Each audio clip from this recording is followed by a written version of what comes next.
welcome back for more Wicked Wands. I'm Carmen, and today I'm going to do a reading, probably a little bit longer one. I've got a couple of cards that I wanted to use today. I've got the Spirit Animal deck, Oracle cards that I'd like to start with. And then after that, I'll move to the Egyptian Tarot and clarify with the Kipper, which is one of my favorites, and I just got it, kind of an older style.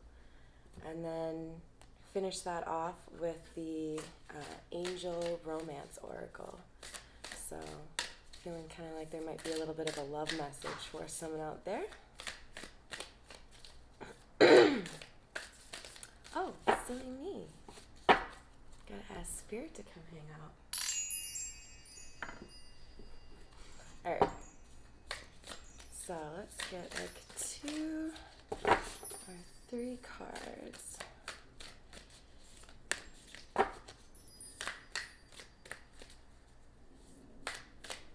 Every now and then the wind chimes are just a little bit, I don't know, they act in their own volition.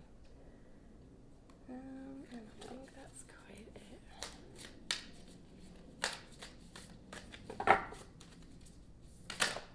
There we go.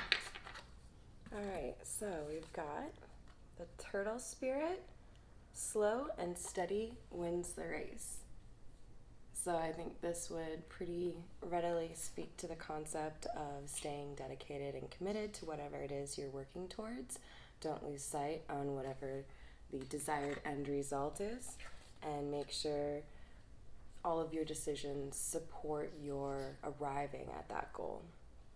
Oh, I love this. This is perfect since we're using the Egyptian Tarot. We've got a Scarab Beetle Spirit. Magic works through you. So to me, this makes me think of the magician in the tarot, and just the idea that we are all capable of manifesting and making things the way that we want them to be. We just have to believe that we're capable of harnessing that magic. So looks like our little beetle here is asking you to keep that in mind and make sure that you're leveraging positive thoughts.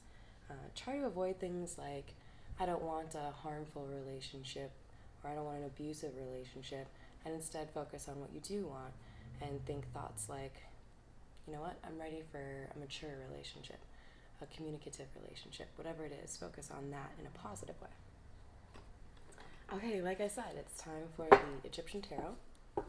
I think I've told the audience here already of my love of the Egyptian culture. One of my favorite things on my table here is the 100 pounds note that I got from a friend. Hi, John. And I also have a tattoo of Bastet coming along. Alright, we've got the 2 of Swords to start. 2 of Swords generally speaks to the idea of someone who, you know, maybe you're not on the same page with, and you might feel a tug to go 2 different directions. And maybe that's not a person, maybe it's a thing. Maybe you're trying to decide how to approach your work life. Definitely feeling more of a love vibe here, but sorry, I didn't show you this card. We also have the Justice that came out. And I don't know if you noticed it, but there's a Scarab Beetle sitting down there in the bottom right. Ties nicely with the Spirit Animal card we got. And 2 plus 8 equals 10, which refers to completion.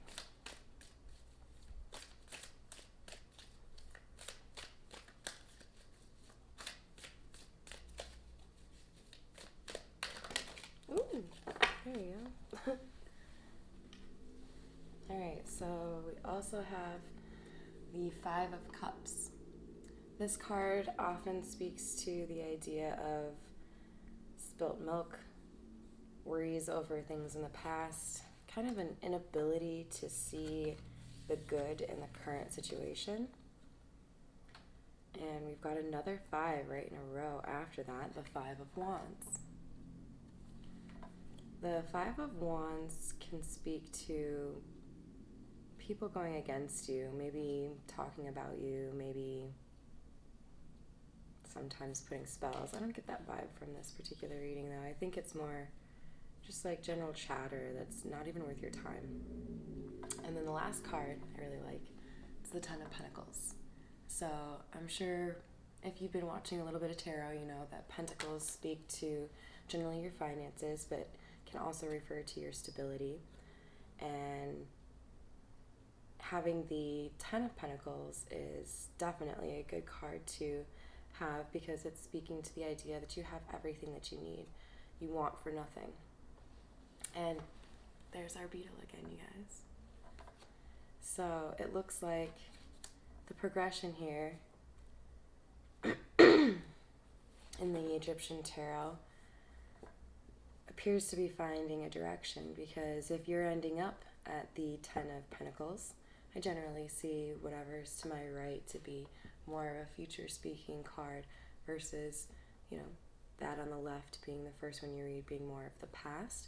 So maybe where you weren't on the same page with someone or didn't have the same, you know, goal in mind, you got some clarity on that. Whatever was not justifiable that had happened in the past is being corrected. And whether or not, you know, you're worried about it in the past, you're not worried about it now, whether or not people were talking about it, it doesn't matter, because you're focused on getting to your Ten of Pentacles, as you should be. Alright, so getting a new deck of cards is like Christmas, and I have a really bad habit of buying new cards all the time. So I ended up with a brand new deck of Kipper a couple days ago. Thought I would pull that out for today's reading. These are a little bit different. They're not tarot. They're more like an oracle card, but they're actually, you know, not new. They're a relatively old way of fortune telling, and we use that to clarify what we've got so far. Okay, but actually first, I'm just going to show you guys real quick because I love this. Here's the box that it came in. It's magnetic. It's the little things in life, you know? You got to appreciate all of that stuff. Let's see. All right, Spirit, how can we clarify this?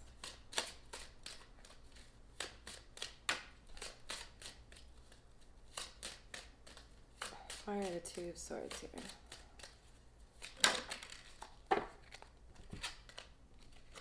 Alright, so we've got a mature man of high honor that popped up. This is giving me vibes of someone who really wanted to do the right thing, but had to really consider how to make that choice. Maybe other folks or other influences, outside influences, were tempting this person to be a little bit more low vibe and do something that didn't make sense. And you know, when you have pressure to do something that doesn't feel right, sometimes it takes a little while to balance that within yourself and make a decision. Justice. Alright, and then we've got toil and labor and gift in the reverse. So, to me, if we've got justice being clarified by these two and gift is in the reverse, this seems to be speaking to the idea that, you know, in the past, you probably put in quite a lot of effort. You didn't see anything come back for it. You didn't get what should have been yours. So if justice is all about correcting those wrongs, then, you know, Merry Christmas. Maybe you've got something coming your way that'll balance those scales out for you. And just in case you didn't see it, there are scales on the Egyptian tarot card for justice. Alright, and then next we've got the Five of Chalices. Why is the Five of Chalices here?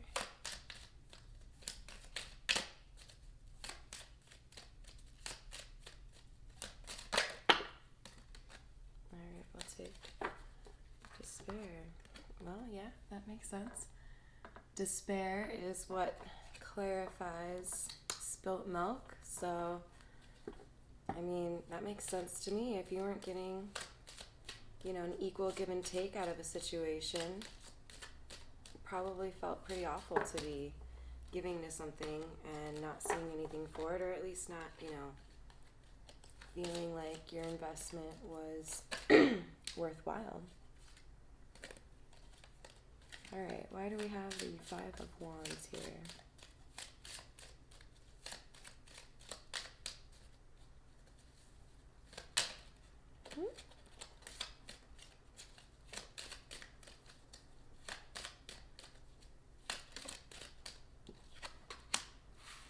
We've got Thief. It's interesting because I would more readily pair that with the Seven of Swords card, but Five of Wands, you're often, seen as somebody who's having to fight against a group of people. So to me, this is suggesting that you probably weren't believed when people asked you how things were going and you had to describe this mature man with high honor who maybe is actually a thief. People believe what they want to believe. Why do we have the Ten of Pentacles here?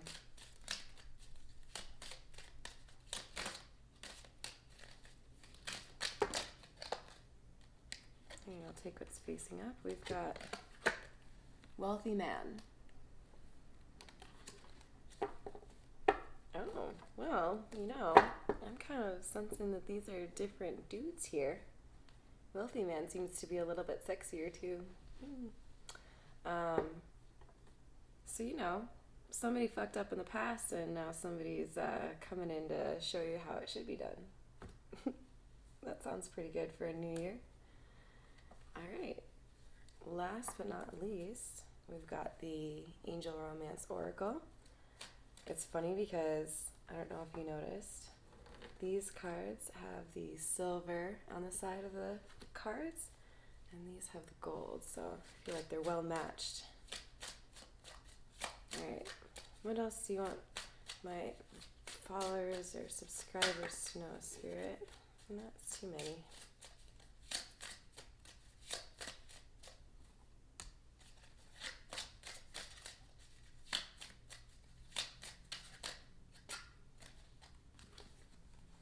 Alright, so we've got soulmate. Yes, this is your soulmate. I'm going to guess that Spirit's talking about the wealthy man, not the one who didn't give you equal give and take. Stay optimistic about your love life. Just because shit was bad in the past doesn't mean that it has to be in your future. You can't bring about the positive things that you want in your life if all you focus on is the negative things that could happen. When you want to see something for a certain way, you will see them that certain way. But you have to pay attention to the red flags. Don't just go to Tinder and think that the next person who hits on you is your soulmate. You gotta be discerning and figure out who's worth your time. Alright, that's today's reading. I hope you found some clarity in that. Please remember that if it didn't resonate for you, there's probably another video out there, either by me or one of those other awesome tarot readers out there. And I hope you have a great rest of your day. Please remember to like, share, comment, and subscribe.